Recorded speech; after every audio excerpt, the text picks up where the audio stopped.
우리 성가대 찬양에 이런 가사가 있어요. 어둠의 그늘에 앉은 자에게 주께서 빛을 비추시고 절망의 그늘에 앉은 자에게 주께서 빛을 비춰주신다.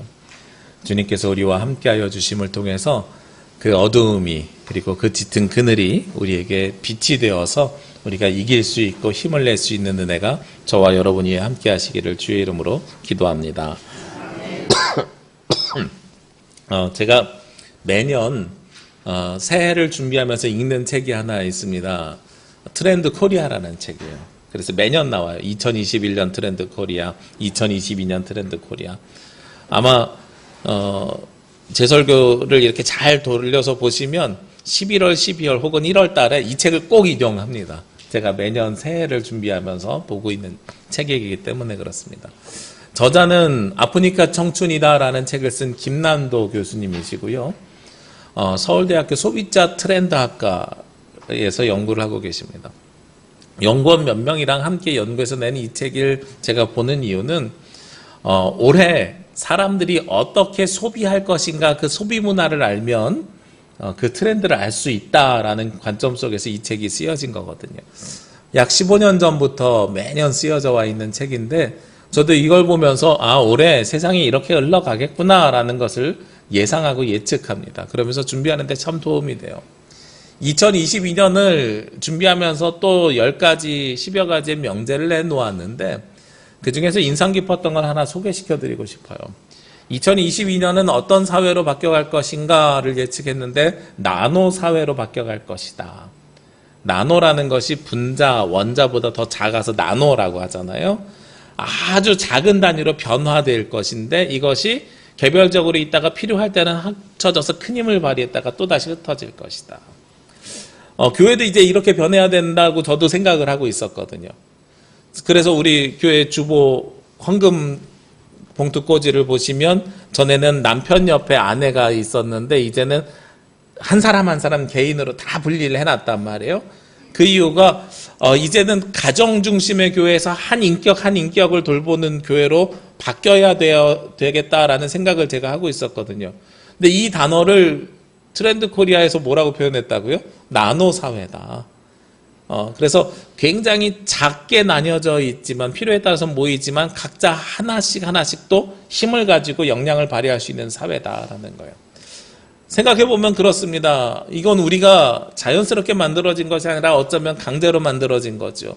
코로나19로 인해서 집합 제한이 있고 모임의 제한이 있습니다. 오늘까지는 사적 모임 몇 명까지예요? 4명까지지요. 내일부터 6명까지입니다. 우리 식당 하시는 분들은 굉장히 민감하게 여기에 반응하고 계실 겁니다. 이게 나노의 사회라는 증거입니다.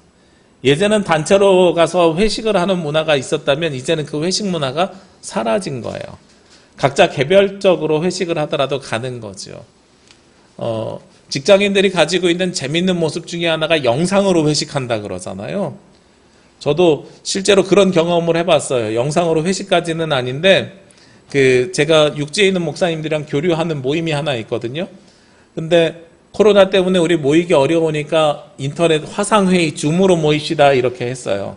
줌으로 모여가지고 회의를 하고 있는데 갑자기 문자가 하나 왔어요. 봤더니 치킨 쿠폰이 온 거예요. 한 목사님이 오늘은 제가 저녁을 쏩니다 그러면서 치킨 쿠폰을 이렇게 쭉 보내신 거예요. 그러면서 그러면 우리 이 회의하면서 지금 시켜서 먹어야 되나요? 이런 이야기까지 저희가 해봤어요.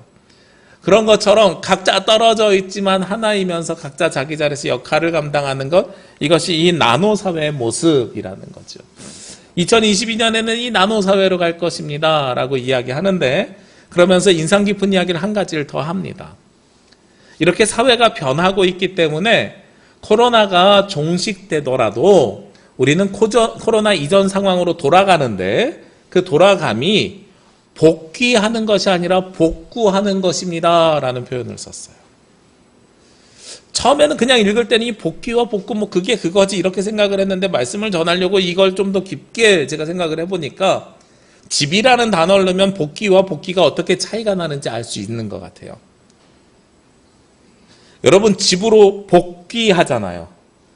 그러면 휴가를 갔든지 여행을 갔든지 열심히 살다가 집으로 복귀하면 어떻게 돼요? 휴가가 아무리 좋았어도 집으로 복귀하는 순간 여러분 입으로 뭐라고 말씀하세요? 아우, 집이 제일 좋아. 복귀했을 때는 다시 평안한 안식으로 돌아가는 것이 복귀에 대한 이야기입니다. 그런데 집을 복구해야 된대요. 복구해야 되는 건 어떤 일입니까? 되돌아가는 일이 아니라 되돌아가지만 무너진 것을 다시 세워가는 것이 복구하는 일인 거죠. 코로나19가 종식되면 우리가 이전의 삶으로 돌아가는데 이 돌아가는 것이 복귀하는 삶이 아니고요. 복구하는 삶으로 바뀔 것이라는 거예요. 이제 우리가 다시 세워가야 되는 겁니다. 이미 이 땅은 무너져 있고 황폐하게 돼 있는 거죠. 그래서 우리가 이 무너진 것을 어떻게 다시 세워갈 수 있을까 하는 것을 고민해야 되는 것이 바로 지금의 사회라는 겁니다. 지금은 어둠의 사회입니다. 우리 표의 말씀을 제가 구약의 말씀과 복음서의 말씀을 전했고 오늘 세 번째 마지막 서신서의 말씀을 전하는데 이 어둠의 사회라고 하는 거예요. 코로나 때문에도 어둠의 사회이지만 그것 외에도 이 땅이 아파하고 있어서 어둠의 사회입니다. 오늘 말씀을 보면 아주 중요한 핵심 단어가 하나가 나옵니다. 19절 말씀에 피조물이란 단어가 나와요. 이 피조물이 어떤 상태이냐면 18절 말씀에 보면 생각하건대 현재의 고난은 장차 우리에게 나타날 영광과 비교할 수 없도다. 현재 어떤 상황이라고요? 고난 가운데 있는 상황이라고요. 그럼에도 불구하고 우리가 장차 올 영광, 즉 미래에 대한 소망이 있기 때문에 절망하지 않아도 되는데 문제는 이 피조물들이 고난 가운데서 고대하는 것이 있대요. 고대가 뭐예요? 기대보다 더 높은 상황으로 바라는 것이 고대하는 거잖아요.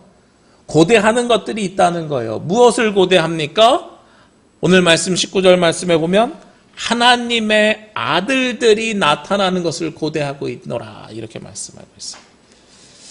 여러분 영화 슈퍼맨 기억하십니까? 원더우먼 기억하십니까?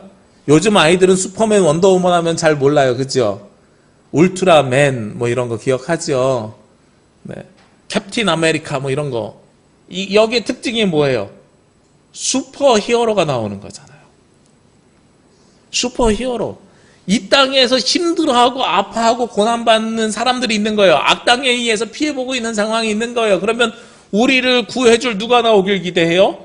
슈퍼 히어로를 기대하는 것이 사람들의 마음이라는 거죠.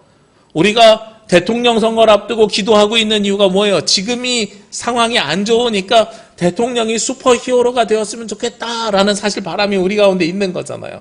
그래서 어떤 사람이 슈퍼 히어로인가 이런 걸 고민하고 있는 거잖아요. 근데요, 성경에 보니까 슈퍼 히어로는 대통령이 아니고요. 누구라고 말씀하고 있어요? 하나님의 아들들이다. 하나님의 아들들이 나타나야 이 피조물들이 고난에서 해방되는 거예요. 오늘 말씀을 읽기는 18절, 19절 말씀을 읽었습니다만 사실은 25절까지의 말씀으로 확장해서 보기를 원하는데요. 20절 말씀을 보면은요. 피조물이 허무한데 굴복하는 것은 자기의 뜻이 아니요 오직 굴복하게 하시는 이로 말미암음이라 이렇게 말씀하고 있어요. 새번역 성경으로 읽어드리겠습니다. 피조물이 허무에 이미 굴복했지만 그것은 자의로 한 것이 아니라 굴복하게 하신 그분이 하신 것입니다. 그러나 소망은 남아 있습니다. 여기서 피조물이 누구일까요? 어떤 분들은 피조물에 대해서 신학적으로 세 가지 견해가 있는데 첫 번째는요. 하나님으로부터 택함받은 선택받은 백성들, 즉 그리스도인들을 이야기하는 것이라고 얘기하는 분들이 있어요.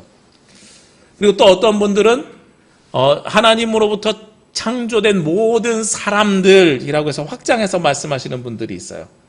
그리고 더 확장하는 분들은 어떻게 확장하냐면 하나님으로부터 창조된 모든 존재, 사람뿐만 아니라 동물, 식물, 심지어 돌덩이까지도 피조물로 보시는 분들이 있어요.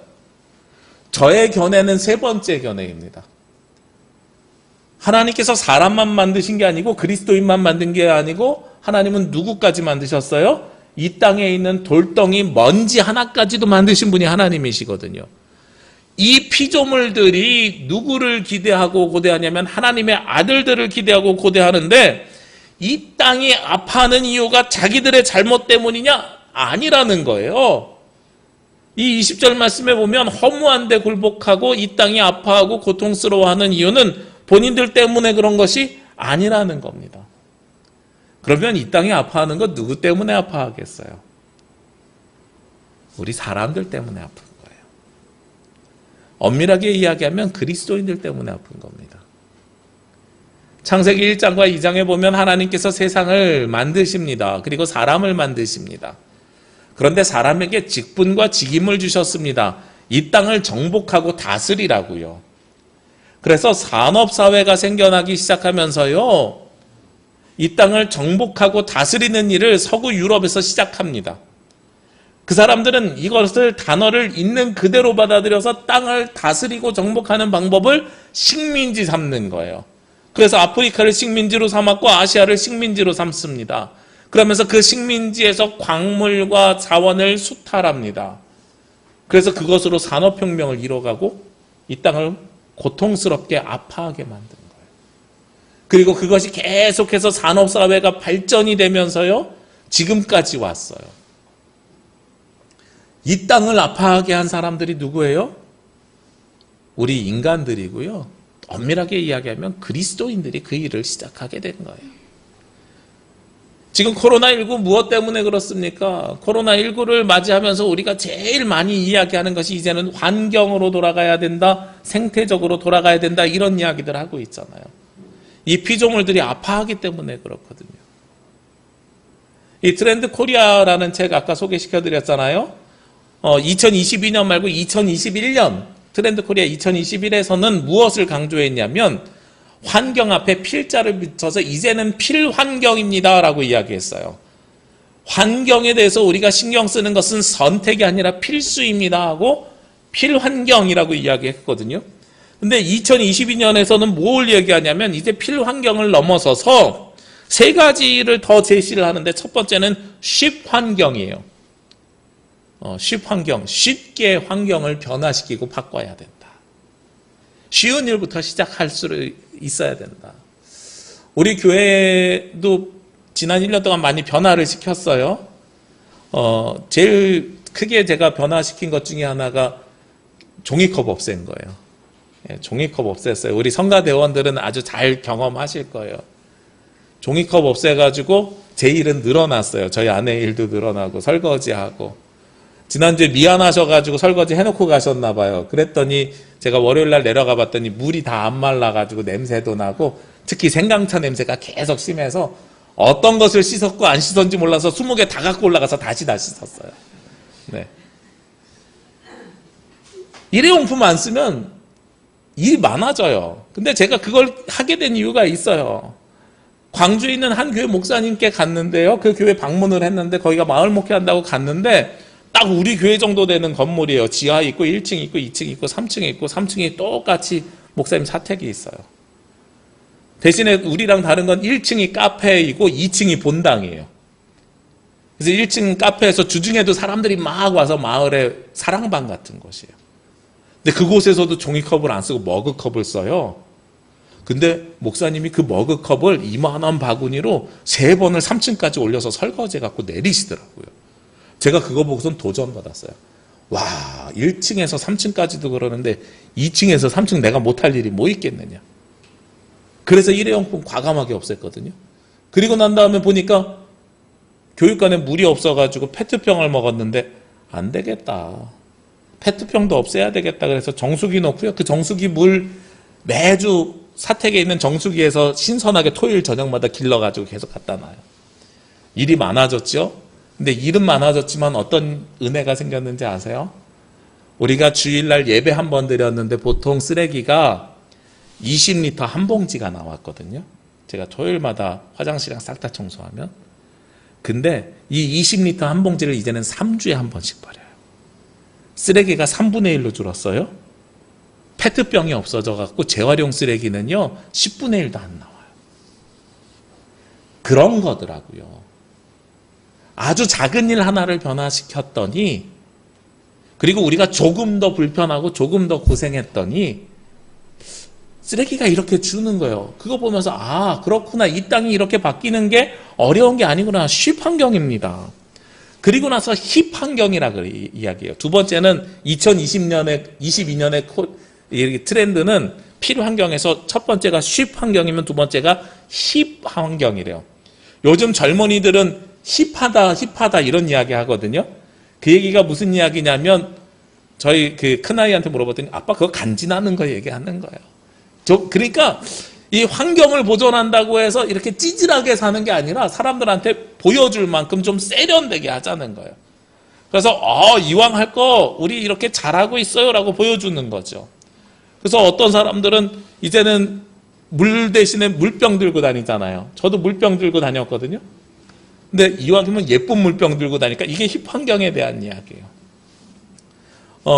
지난해 우리 교회에서도 성경 통독하신 분들에게 나무 칫솔 하나 드렸어요. 이런 것들이 힙 환경이에요. 이왕 할 거 좀 있어 보이게 한번 해봅시다. 요즘 제주에 있는 목사님들 몇 분이랑 그 쓰레기를 적게 버리는 제로 웨이스트를 공부하고 있습니다. 제로 웨이스트는 쓰레기가 없을 수는 없지만 이왕 버릴 거 썩는 쓰레기 버리자라는 운동이에요.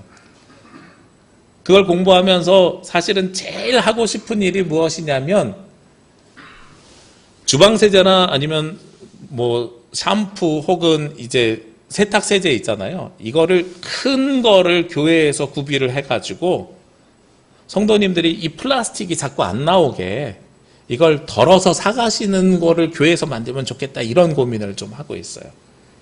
근데 그 고민을 하게 된 이유가 여러 가지가 있는데 이렇게 덜어서 쓰면 그냥 쓰레기만 안 버리는 정도가 되는 것이 아니라 제주에는 이 세제를 덜어서 파는 제로 웨이스트 샵이 표선에 한 군데밖에 없어요. 그걸 사러 가면 차라리 플라스틱 쓰는 게 나아요. 그 기름 태우는 것보다. 그러니까 이게 지역에 곳곳에 있으면 좋겠다 이런 생각을 하는데 문제는 제주에 왜 없나 봤더니 이게 돈이 안 돼요. 제로 웨이스트 샵 전국에서 나오는 생산품들 다 모아놨더니 제 어깨보다 좀 더 큰 책장 하나 있죠. 여기에 전시가 다 돼요. 그러니까 제품이 작으니까 이거 갖고서 먹고 살 수 있는 사람이 없는 거예요. 그래서 육지에서 보니까 절반 이상은 어디에서 하냐면 교회에서예요. 인건비가 나갈 수가 없거든요, 이걸로.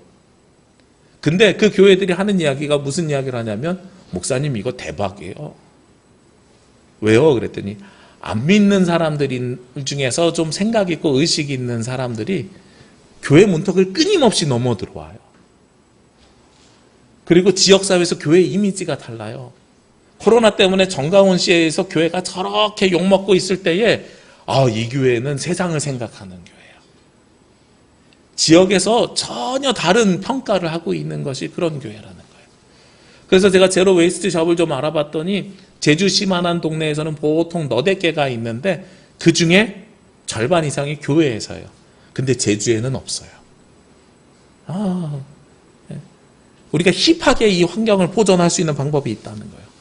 그리고 마지막으로 이 트렌드 코리아에서 제시하는 환경에 대한 이야기가 뭐냐면 찐 환경이에요. 이 찐 환경은 뭐냐면 요즘 그린워시라는 말이 있어요. 그린워시가 우리 회사는, 우리 매장은 환경을 보존하고 환경을 위해서 힘써요 라고 이야기하면서 겉으로는 그렇게 이야기하면서 깨끗한 척 하는 거예요. 그래서 그린으로 워시, 깨끗하게 씻어내요. 그런데 실제로는 환경을 생각하지 않는 일이 있다는 거죠. 그래서 이제는 그렇게 겉으로만 하는 것이 아니라 찐으로, 진짜로 그것을 변화시켜야 된다. 왜냐하면 피조물들이 너무도 아파하고 있기 때문에. 그리고 하나님께서 만드신 이 세상이 아파하는 이유는 그들이 잘못한 게 아니라 우리 그리스도인들, 사람의 잘못 때문에 아파하고 있기 때문에 이것을 변화시켜가는 일이 누가 먼저 해야 되느냐? 그리스도인들이 먼저 해 나가야 된다는 거죠. 오늘 그 뒤에 있는 21절 말씀에 보면 그 바라는 것은 피조물도 썩어짐의 종로로 탄 데서 해방되어서 하나님의 자녀들의 영광의 자유에 이르는 것이다. 이 피조물도 무엇을 바라고 있냐면 자신들도 이 썩어져 가는 것들, 이 땅에 소속되어 있는 것들에서 해방되기를 원하는 거예요. 깨끗하게 되기를 원하고 치유함을 받기를 원한다는 겁니다. 그러면서 22절에 피조물이 이제까지 함께 탄식하며 고통을 겪고 있는 것을 우리가 다 알고 있느니라. 이들이 탄식하면서 고통 가운데 있다는 거죠. 그리고 23절에요. 그뿐 아니라 또한 우리 곧 성령의 처음 익은 열매를 받은 우리까지도 속으로 탄식하여 양자될 것 곧 우리의 몸의 속량을 기다리시느니라. 이 땅뿐만 아니라요, 성령의 처음 열매를 받은 우리가 누구예요? 그리스도인들이요. 그리스도인들까지도 이제는 회복되기를 바라고 있노라라고 이야기하는 거죠. 우리가 어두움 후에 빛이 오며라는 표하면서 세 가지 부제가 있습니다. 생명과 치유와 회복입니다. 첫 번째 주에는 미가서 말씀을 통해서 회복에 대한 말씀을 나눴습니다. 돌아가야 되는 거예요. 지난주에는 복음서 말씀을 통해서 생명에 대한 말씀을 나눴습니다. 그리고 오늘은 이 서신서의 말씀을 통해서 우리가 무엇을 해야 되냐면 회복하고 생명이 우리 가운데 있기 위해서는 하나님의 치유의 역사가 일어나야 되는 거예요. 그런데 그 치유의 역사가 누구를 통해서 일어나야 돼요? 다시 19절 말씀해 보면 하나님의 아들들이 나타나야 되는데 그냥 하나님의 아들 예수 그리스도라고 이야기하는 것이 아니라 아들들이라고 한 이유가 있어요. 23절 말씀에도 보면 양자들, 즉 하나님의 아들 예수 그리스도 말고 양자들, 즉 우리를 통해서 하나님께서 구원을 주신다는 거예요.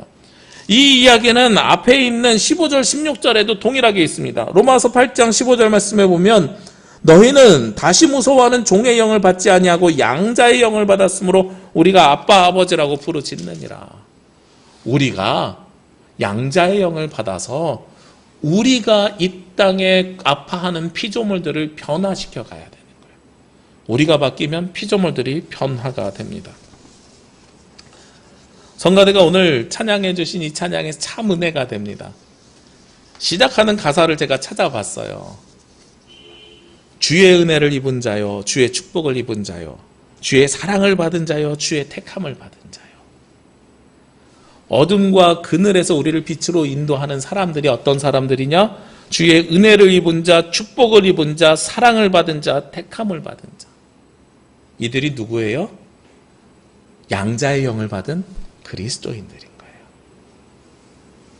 우리가 변화되어야 하나님의 아들들이 되어서 우리가 이 땅에 드러나고 나타나야 이 땅의 피조물들이 더 이상 아파하지 않고 고난과 고통에서 해방되는 겁니다. 우리 교회는 한국 기독교 장로회에 속한 교회입니다. 이 한국 기독교 장로회는 한신대학교를 졸업한 목회자들이 와서 목회를 하고 있어요.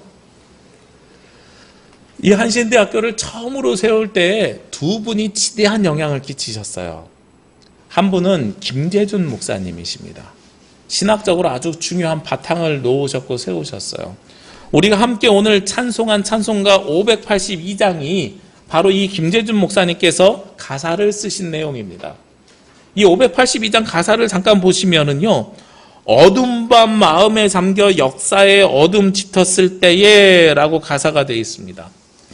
물론 이 찬송가를 쓰실 때는 제가 알고 있기로는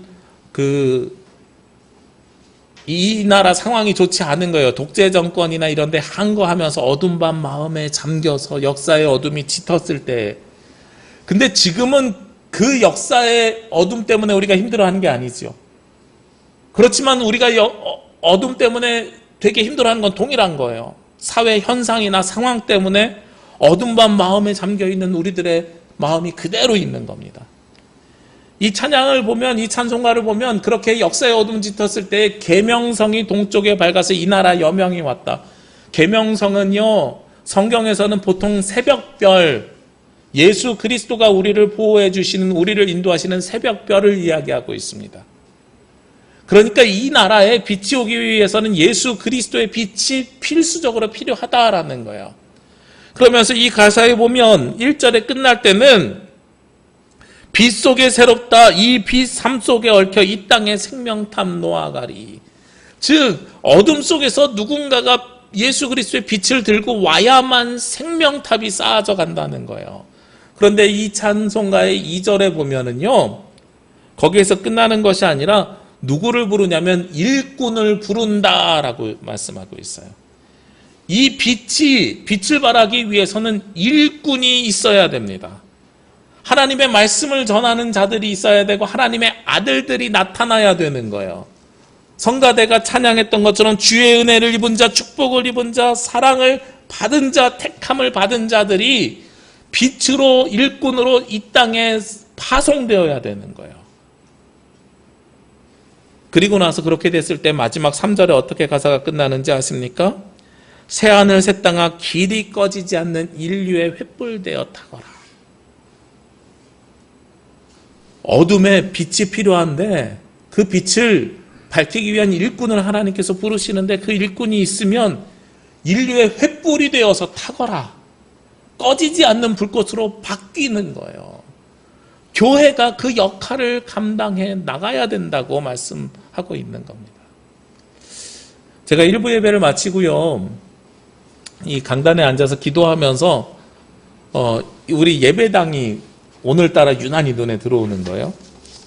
이 예배당의 모양을 보면은 이쪽 강대상 쪽이 크고 저 입구 쪽이 조금 좁잖아요. 제가 전에 듣기로는 방주를 모티브로 삼아서 이렇게 했다고 말씀을 제가 전에 들은 기억이 납니다. 맞는지 아닌지 잘 모르겠는데 제 기억엔 그렇습니다. 그래서 생각을 해봤어요. 방주라고 하면 배인데 이 배는 어느 방향으로 가야 될까? 여러분, 십자가 쪽으로 배가 나가야 됩니까? 아니면 저 문 쪽으로 나가야 됩니까? 모양을 보면 여기가 넓고 저기가 좁으니까요, 문 쪽으로 나가야 되는 거예요. 아, 이거 굉장히 신학적이고 성경적이구나, 건물이. 왜 그러냐면 우리 배의 선장님은 누구예요? 예수님이잖아요. 십자가예요. 선장님은 어디에 있어요? 보통 배에 타면 가장 높고 뒤에서 앞으로 이렇게 조정하는 사람이 자동차 운전이랑 다르게 뒤에 있거든요. 아, 그렇구나. 그럼 우리 성도님들은 이 방주가 나가야 되는데 어딜 향해서 나가야 돼요? 세상을 향해서 여러분들이 나가야 되는 거예요. 세상에 있다가 배를 타고 예수 그리스도에게 은혜를 받고 하나님의 아들들이 되어서 다시 어디를 향해 나가야 돼요? 세상을 향해서 나가야 되는 거예요. 이게 우리 교회가 가지고 있는 신학적인 의미더라고요. 우리 배는 예수님 향해서 가는 게 아니라 예수님이 주인이 되어서 세상을 향해서 나가야 되는 거예요. 이게 우리 교회가 가지고 있는, 건물이 말하고 있는 뜻이더라고요. 어둠 속에 빛을 비추기 위해서 하나님의 일꾼이 되어서 인류의 횃불을 비추기 위해서 우리가 세상을 향해서 나가야 된다는 겁니다. 아까 제가 한신대학교를 세우는데 큰 영향을 미친 두 분이 계시다 그랬는데, 첫 번째 김재준 목사님 말씀드렸죠. 두 번째는 송창근 목사님이라는 분이 한 분 더 계십니다. 이분이 사실은 학교를 짓자고 처음 제안하신 분이에요. 송창근 목사님은 재정적인 받침이나 아니면은 뭐 건물을 하고 토지를 구입하고 확보하고 이런 데 굉장히 많은 역할을 하신 분이에요.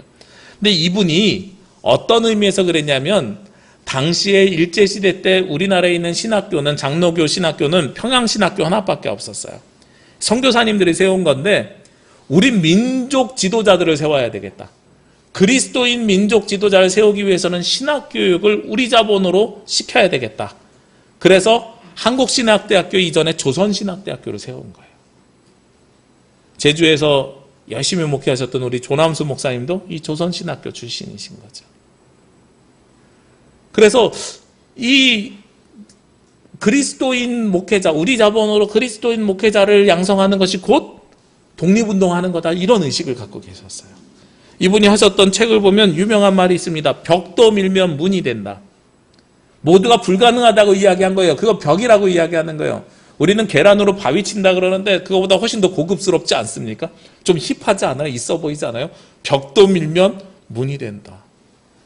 벽도 밀면 문이 된다고 하시면서 무엇을 말씀하시냐면, 교회를 살리기 원하고 이 나라 이민족을 살리길 원하면 목회자를 키워야 된다는 거예요.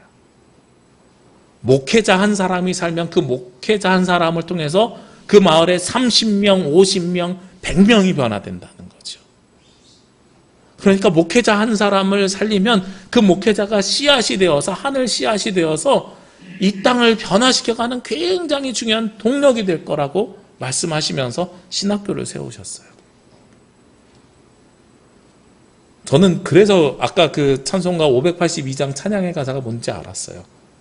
2절이 보니까요, 옥토는 이야기하면서요. 옥토에 뿌리는 깊어 하늘로 줄기같이 솟을 때 가지병만을 해요. 그 열매 만민이 산다. 그러면서 일꾼을 부르는 거예요. 옥토에 뿌려진 씨는 몇 배 열매를 맺습니까? 30배, 60배, 100배를 열매를 맺습니다. 목회자 한 사람을 살리면 30명, 60명, 100명이 새로운 생명을 얻게 됩니다. 그게 우리가 해야 되는 또 다른 사명인 거예요. 근데 그렇게 생명이 불어넣어져야 되는 게 목회자뿐이냐? 아니지요, 이제는.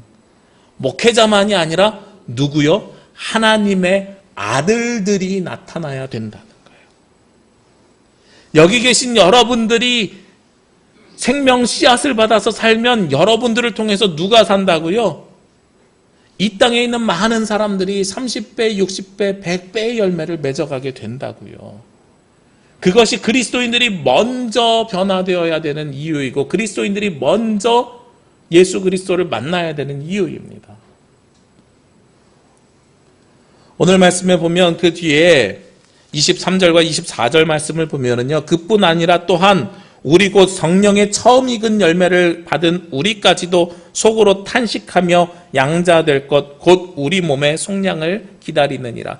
그리스도인들도 우리가 죄 사함을 받기를 기다리고 있는데 그런데 24절에 우리가 소망으로 구원을 얻었음에 보이는 소망이 아니니 보는 것을 누가 바라리요. 눈에 보이는 것으로 얻는 것이 바로 우리가 얻는 소망이 아니라는 거예요. 그러면서 지금은 비록 고난 가운데 있지만 25절에 참음으로 기다릴지니라.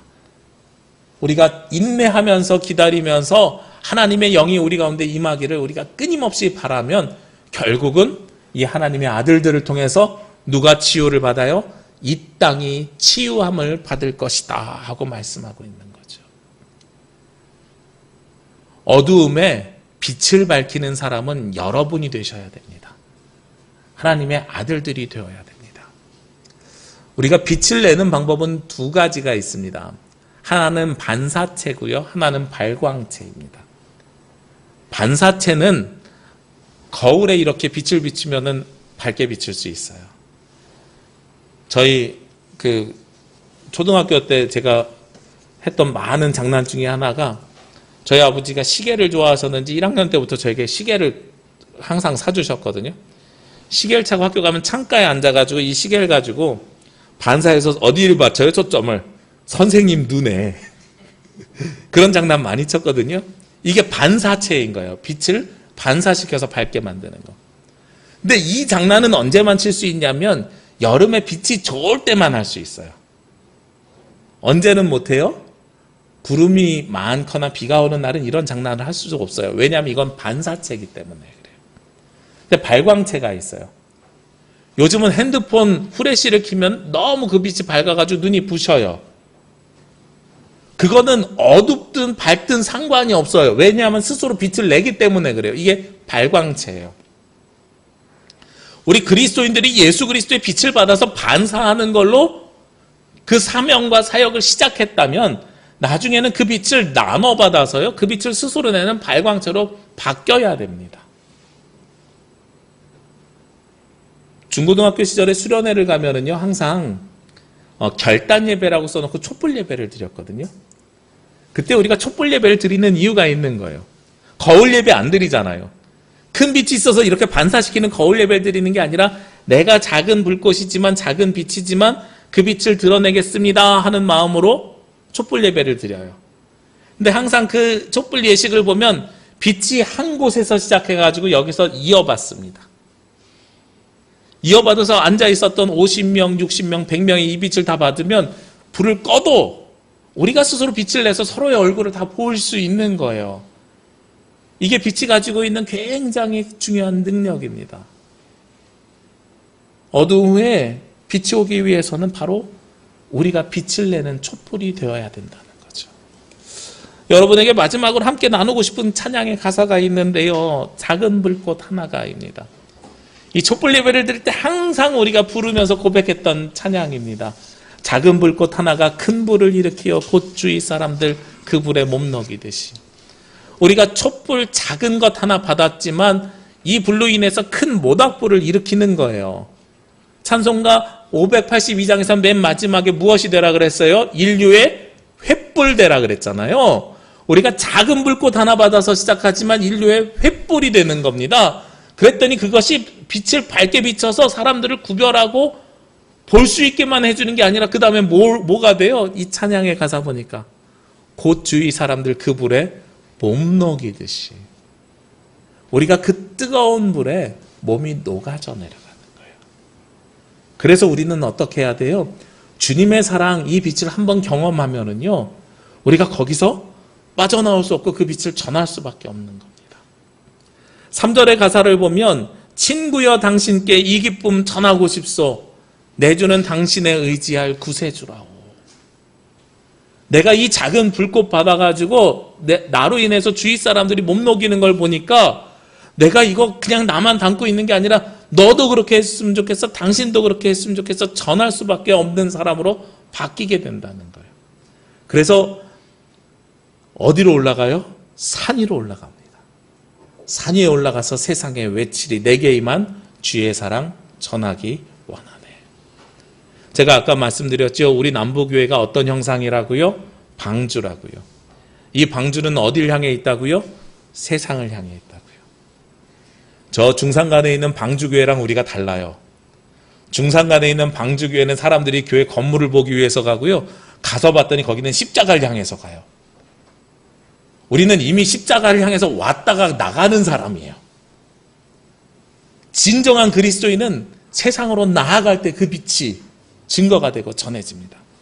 여러분들 오늘 예배 끝나고 나가시면서요, 그 그리스도의 작은 불꽃 하나 들고 세상으로 나가십시오. 산 위에 올라가서 외치십시오. 그래야 아파하는 이 땅의 피조물들이 치유함을 얻고 그들이 고대하던 바가 이루어집니다. 그들이 해방을 얻게 되는 거예요. 이 땅이 치유함을 얻고 회복되고 새로워집니다.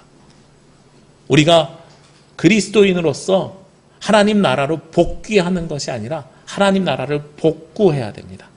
다시 쌓아가기 위해서는 여러분들이 반사체가 아니라요, 발광체가 되어서 그 빛을 드러내고 나타내고 고백해야 될 줄로 믿습니다.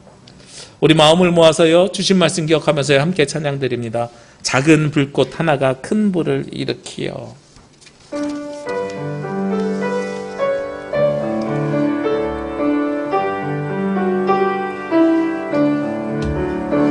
작은 불꽃 하나가 큰 불을 일으키어 곧 주위 사람들 그 불에 몸 녹이듯이 주님의 사랑이 같이 한번 경험하면 그의 사랑 모두에게 전하고 싶으리. 새싹이 돋아나고 새싹이 돋아나면 새들은 지저귀고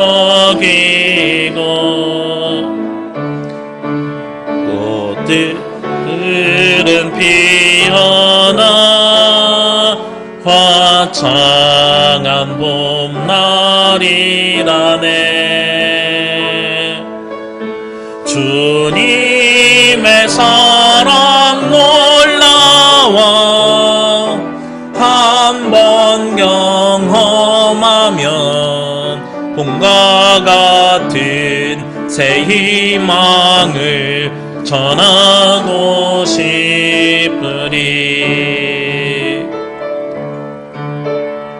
친구여 당신께 이 기쁨 전하고 싶소. 내 주는 당신의 의지할 곳에 주라오. 산 위에 올라가서 세상에 외치리 내게 임한 주의 사랑 전하기 원하네. 산 위에 올라가서 산 위에 올라가서 세상에 외치리 내게 임한 주의 사랑 전하기 원하네. 기도드리겠습니다. 거룩하시고 내로우신 아버지 하나님, 이 땅이 아파합니다. 이 땅이 고통스러워합니다. 이 땅을 치유할 수 있는 유일한 이는 오직 예수 그리스도요, 예수 그리스도와 함께 양자의 영을 받은 우리들임을 고백합니다.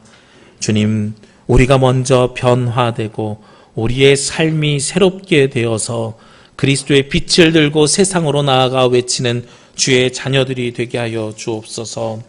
주님, 저희가 전에는 어두움이었습니다. 그러나 작은 불꽃 하나를 받아 주 안에서 빛이 되고 빛의 자녀들처럼 행하기를 원합니다.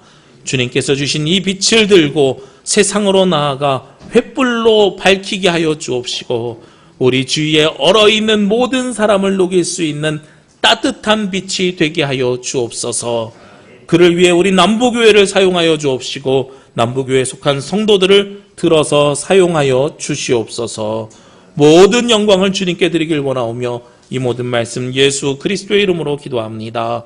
아멘.